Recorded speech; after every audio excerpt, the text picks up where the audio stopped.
Good evening to everyone and no one, because no one's watching right now.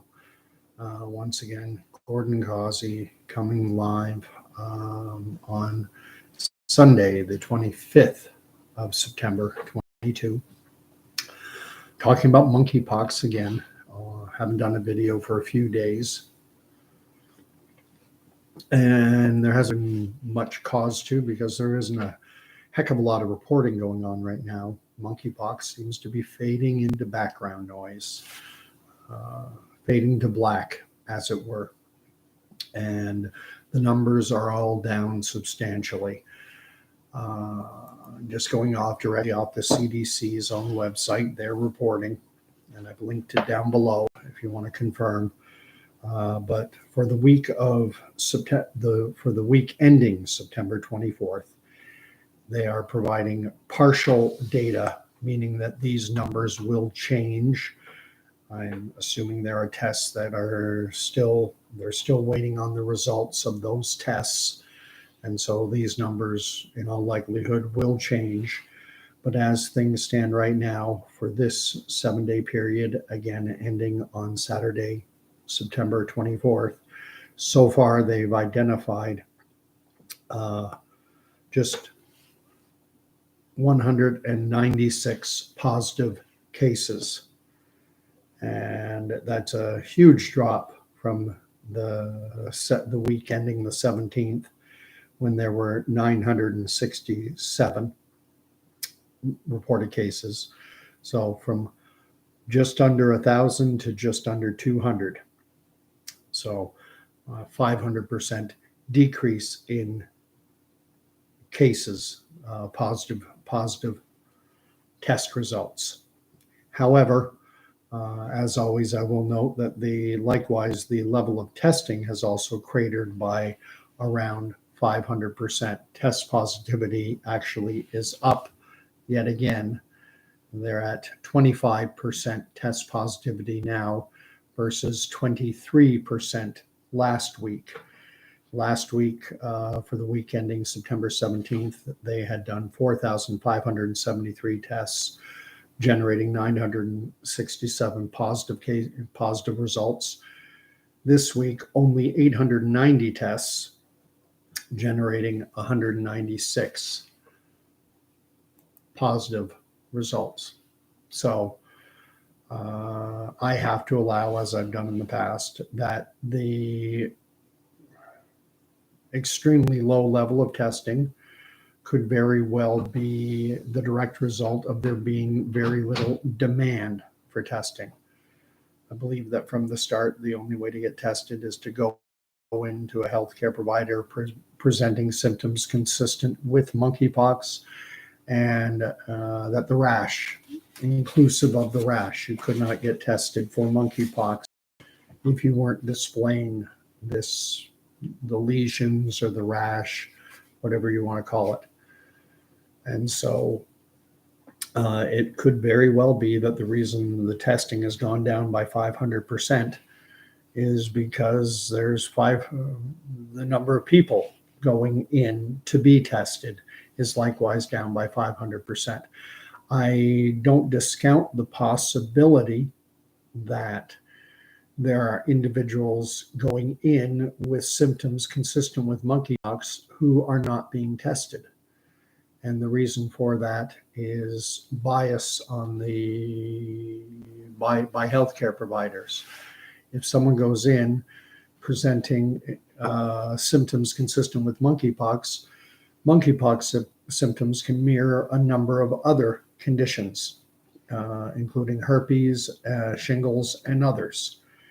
And so an individual going in presenting these symptoms, the healthcare provider, if they have a preconceived notion that monkeypox is strictly a gay disease that only transmits between men who have sex with men, they may screen the individual going in and say, are you homosexual? Have you engaged in close, intimate sexual contact with a random person or random persons?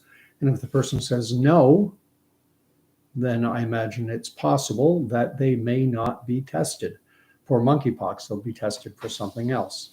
I've shared and spoken about on a number of occasions the story of a gentleman who is gay, openly gay, and went in to urgent care presenting symptoms consistent with monkeypox, but he said that monkeypox wasn't on his mind. He didn't think what he was experiencing, flu-like symptoms, fever, swollen glands, etc. He didn't think it was he didn't think it was he wasn't of the opinion that it was monkeypox, and the healthcare team at the urgent care didn't test him for monkeypox. He said they tested him for COVID, for herpes, and for other things, but not monkeypox. Because, as I understand things, in order to be tested for monkeypox, the lesions have to be present. If they're not present, there isn't a test done. They take swabs of the actual sores, and if an individual has sores on different parts of their body, they have it on their face, that the lesions on the face will be swabbed. If they're on the hands or arms, then those will be swabbed separately. And then if there are other more sensitive areas with lesions, those will be swabbed. So one individual could be subjected to 2 or 3 tests. And anyway, we will see what happens at the end of the day. My suspicion has always been that if cases are going to blow up, we'll get a better indication when the weather turns cold. It's starting to get a little colder now. This past week in Ontario, in the part of Ontario where I am, the overnight low temperatures have been falling into the single digits Celsius, 7, 8, 9 Celsius. That brings a change in humidity. And if we're entering what is typically referred to as infectious season or sometimes flu season. So we'll see where things play out in the days and the weeks and the months ahead. Want to be optimistic, but nobody has a crystal ball. We've seen that from during the COVID era. No predictions ever. They're meaningless. Things change. So just wanted to give a short little update. So again, as of right now, to reiterate the numbers, the CDC in the 7 days leading up to August 24th, so far they have results for 890 tests, 890 individuals. There may be more tests than that, but 890 individuals have been tested. 196 of those tests on those individuals, 196 individuals have been identified as having a positive case of monkeypox. And that's a positivity rate of 25%.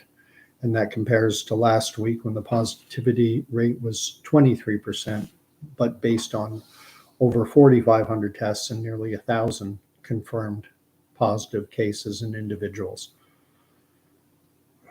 So many different parameters to sort through. How many tests, how many individuals. I don't know actually how many tests, because as I noted, an individual can be tested more than once, but the CDC, that counts as one. So when it's 890 for these past 7 days, that's 890 individuals who have been tested. Last week, 4,500 plus, and that's 4,500 plus individuals who have been tested. So over the days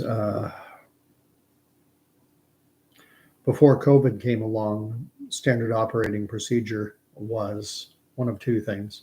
Cases would be identified based on people going into the hospital and getting sick. And then they do computer modeling projections to project out how many cases there were in the broader population. They would also do, I believe it's called serology or antigen testing, and they would take a representative sampling of the population, same way doing political polling, try and get a sample group, maybe 2,000 or 3,000 people who are representative of a broader population.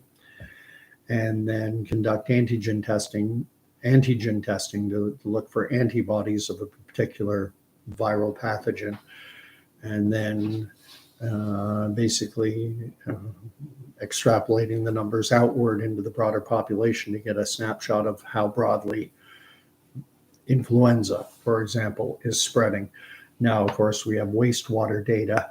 I had shared in an earlier video that there's a gentleman from Ottawa who had been sharing monkeypox data.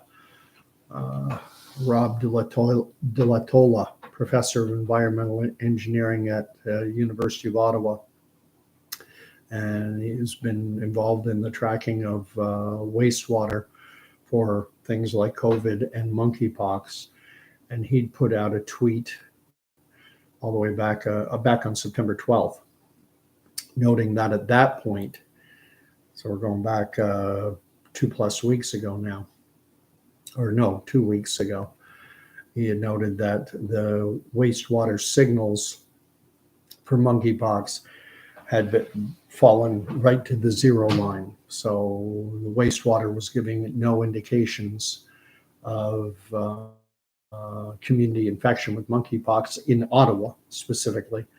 And it's hard to read from his graph, but that, he tweeted that out on the 12th of September.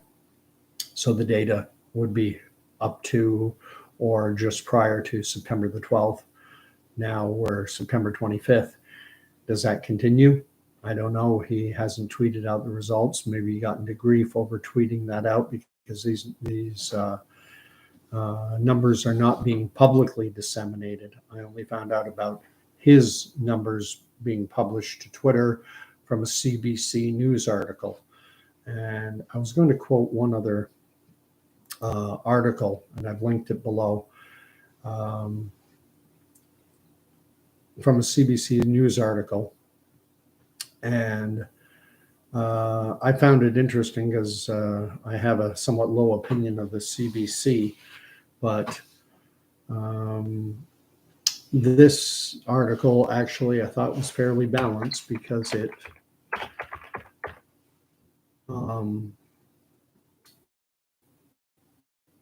presented two sides of the equation. It presented the side of the equation that we're hearing predominantly in the mainstream, that monkeypox is now, fading to black.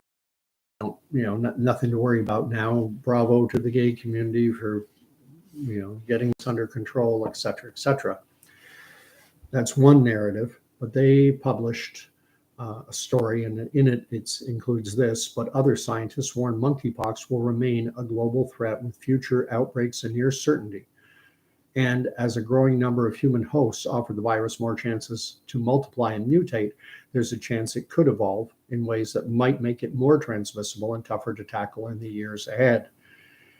Then it contains a quote: "Just because a disease like monkeypox appears to be controllable does not mean it will stay controllable," wrote 6 American and Swiss scientists in a letter published this week in the Lancet scientific journal.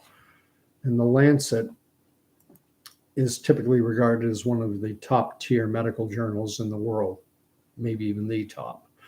Although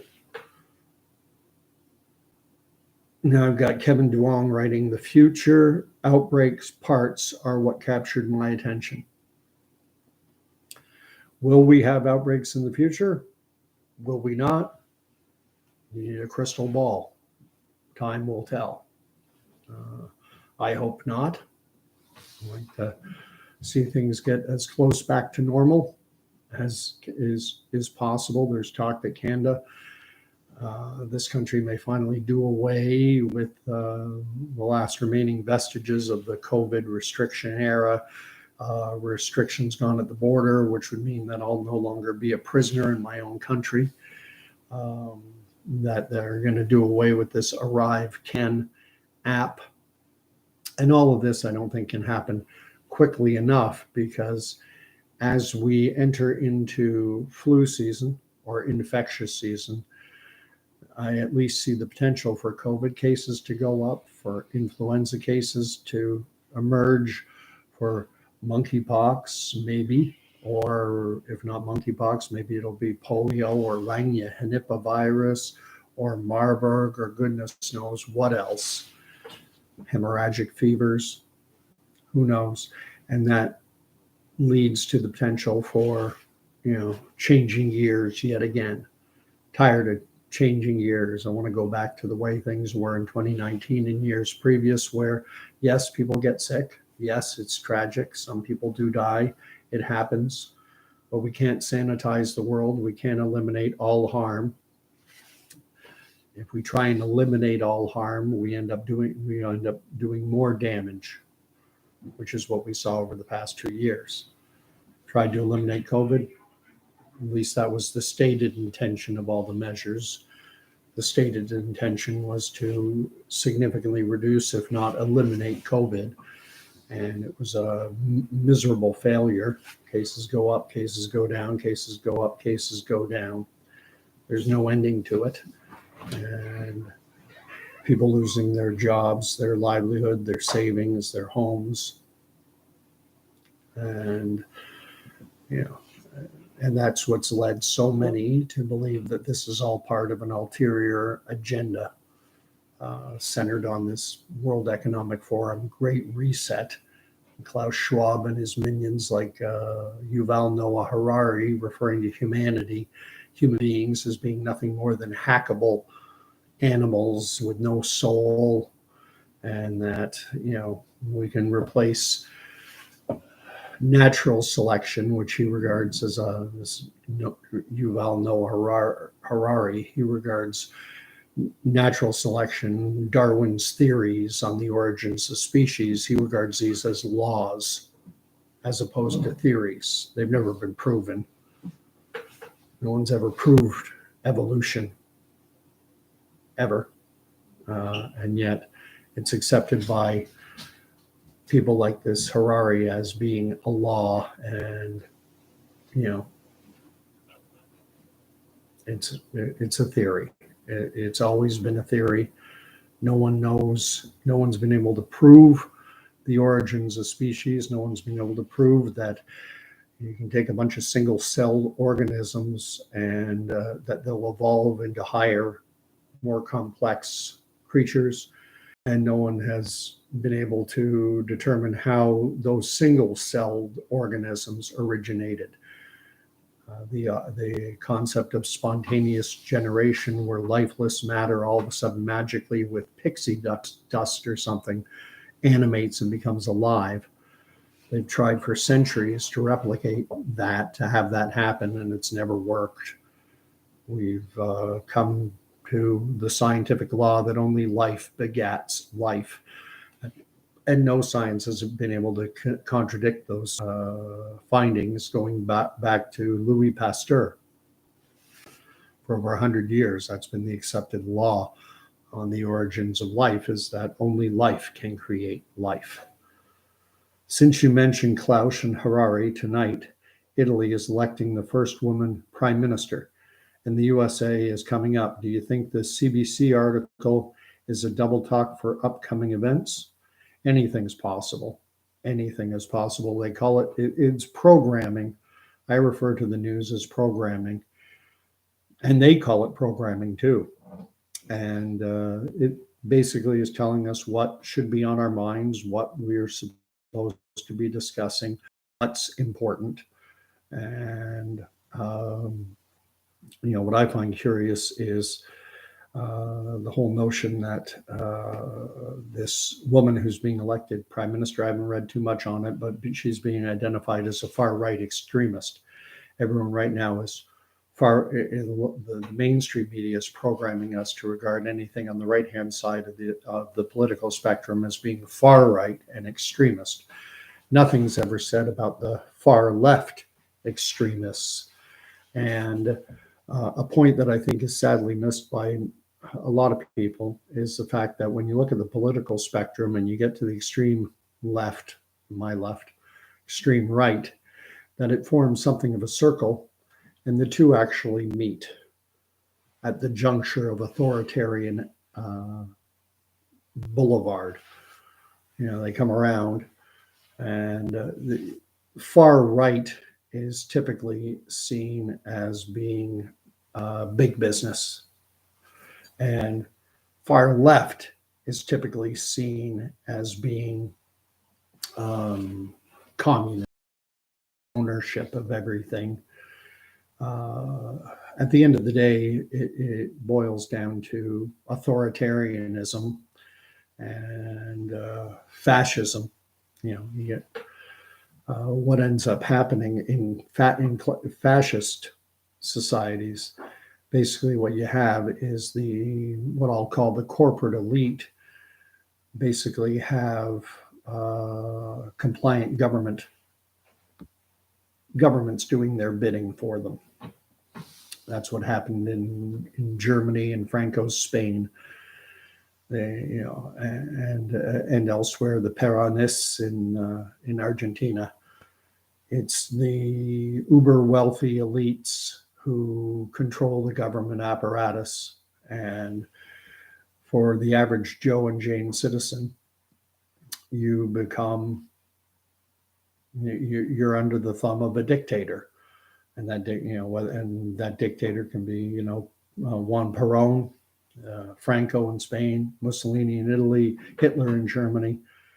But ultimately, the power behind those individuals is a private, corporate, wealthy elite. I think it's one of the lost bits of history is the fact that in Nazi Germany, prior to the election of the Nazis in 1933, the Nazi Party under Hitler was bankrupt. They were going to be disbanded because they were roughly, in today's dollars, something like a few $1 million in debt, and they didn't have the money to pay it off. And so what happened was but back in that era, they called them industrialists. Today, I would call them global corporate entities. But the so-called industrialists of that age bailed the Nazis out because the Nazis were their puppets, and Hitler was their puppet to initiate what they were the ultimate architects behind that entire global, that agenda. And it was a global agenda. Hitler and the Nazis were trying to take over the world, and they failed. And did the entities that were controlling the strings, did they just give up? Or is this another kick at the can? I do believe we're seeing another kick at the can. But I gotten way off of monkeypox, so we'll see where things go. Ultimately, this might be my second to last video on monkeypox. If things stay status quo and just keep going down, I'll probably do another one in a month or so and say, you know what? Okay, you got me. Monkeypox, nothing burger, forget it. I was wrong. But if it blows up, then I'll be saying, okay, looks like I got one right. And Kelvin is saying he didn't know about what you just shared. There's a lot of history that's easily verifiable that a lot of people don't know. One I will encourage everyone to look up is called the Balfour Declaration, Balfour, Balfour. He was a cabinet minister in Great Britain during the First World War. I think he was the actual Secretary of War, but I'm not 100% sure on that. But the Balfour Declaration, what had happened is the World War I, the First World War, sometimes referred to as the Great War, sometimes referred to as the war to end all wars, and other times it was referred to as the end of empire. That war started in 1914, ended in 1918. And after about 2 years, from 1914 to 1916, after about 2 years of that war raging on, it was basically a stalemate. Very little territory had changed hands. Britain was bleeding financially, so was the Austrian-Hungarian Empire. The Ottoman Empire, with which the Austrian-Hungarians had aligned, the old Turkish Empire, they were very weak to begin with. And so the Germans, the Austrian-Hungarian Empire, who we typically call the Germans approached the British and said, with terms of peace, and it called for an armistice, an end to hostilities, and everything go back to the way it was. And the British were inclined to accept the offer because no one was winning. And then the Baron von Rothschild approached Balfour, approached the British cabinet and said, don't sign, don't accept peace. We will get the Americans in on your side. They'll tip the balance and you'll win the war. And the British War Cabinet said, all right, well, how are you going to get them involved? They said the Rothschilds had a media empire. They said they would, sway public opinion in the United States, which was very isolationist, and would get the Americans to join in. And then the British War Cabinet wanted to know, okay, what do you want out of it? And what they wanted out of it became known as, and it's a written document called the Balfour Declaration. And the Rothschilds said, once you defeat the Austrian-Hungarian Empire, you'll also have defeated the Ottoman, the old Turkish Empire, and the old Ottoman Empire contained Palestine. And they said, we want you to create a Jewish nation state within the confines of Palestine, old biblical Israel. And the British agreed, and they signed the Balfour Declaration. And then, so having signed the agreement, the war propaganda in the United States ramped up.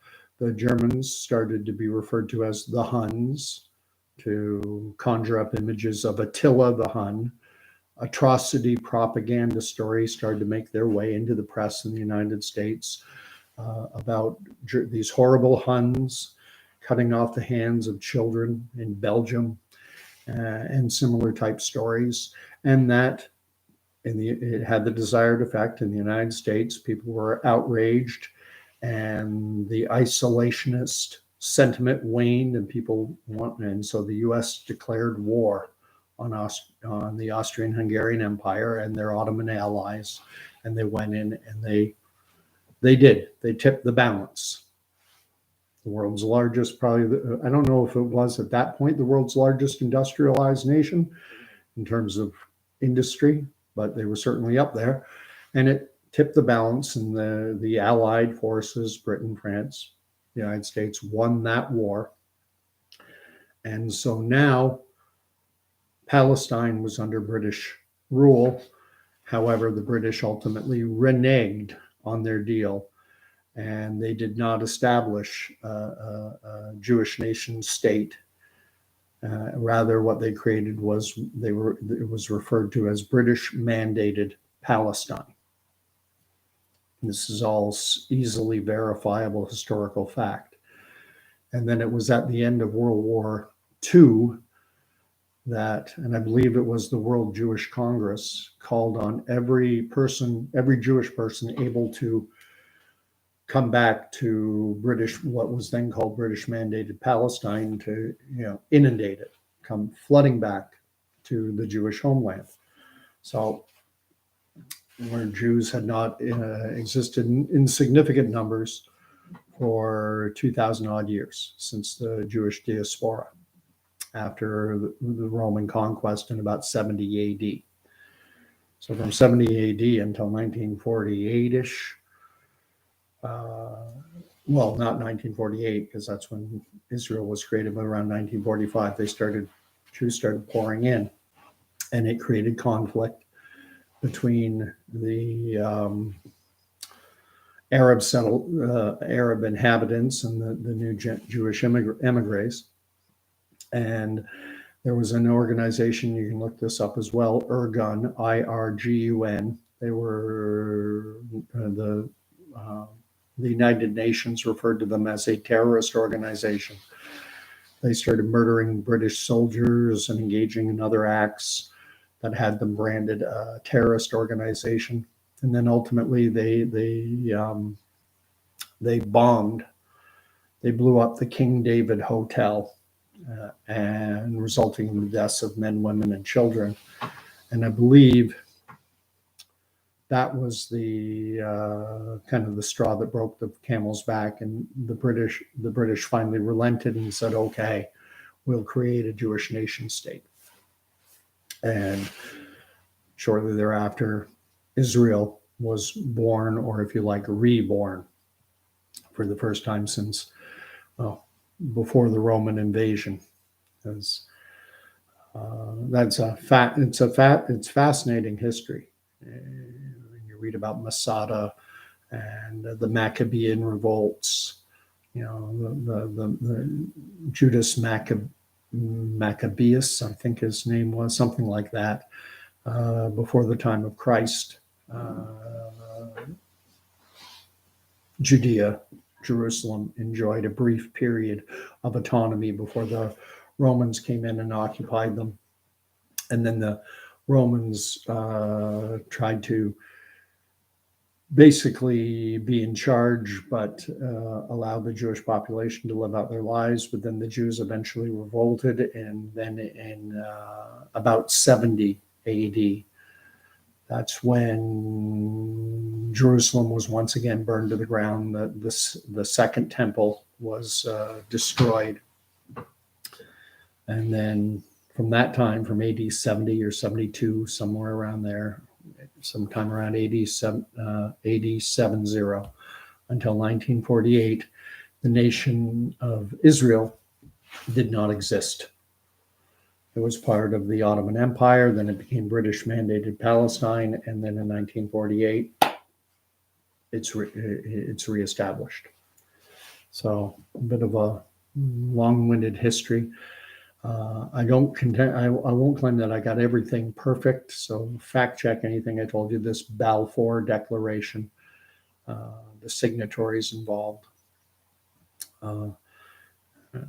There are games, there are things that go on behind the scenes that we're not aware of, typically, sometimes never, and sometimes not for years or even decades after the fact.